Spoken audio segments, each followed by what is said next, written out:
Josin cúlcín eilisidir ri túh crochan hían. Agus a chuinam an sa bblion nuciad diog seachad sa gáil mar sin na búin móna an heo.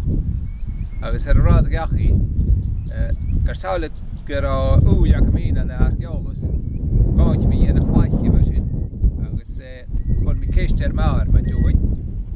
An chuinam ceast déhúd mar ris a cha chuinam gléimha a fricr tú gá chéad a chláiche agus úrde sin agad clochan ericiid.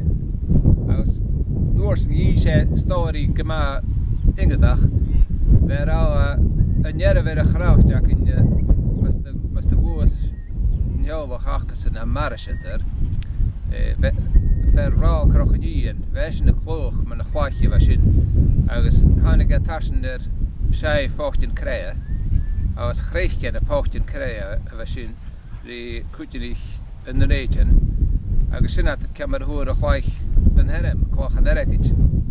Na gís mar a scéal a bheit sin sáide gur úileach man na archeolus chuig mí gur áitiú go má ústa bheit sin agus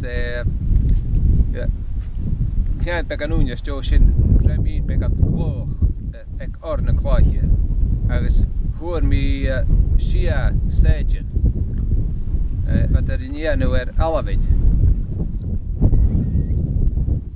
agus a núiseach na séidin a bheit sin wat a dólarás go éitir céir sa 5,000 bliain arás bheit sin dólarás gan nua leachcaich bheith fulaseach mar sin gur túine fuúracha na heo bhain go dearabh a bhís a go diriiste gur túine fuúracha as a scír a bheith seo suasí 10,000 bliain arás dólarás gan bhí a leachcaich. A mi go má cíneach as gur a cloch uaia sin na dúine bheith fuúracha na heo a gaiime nó leachcaich.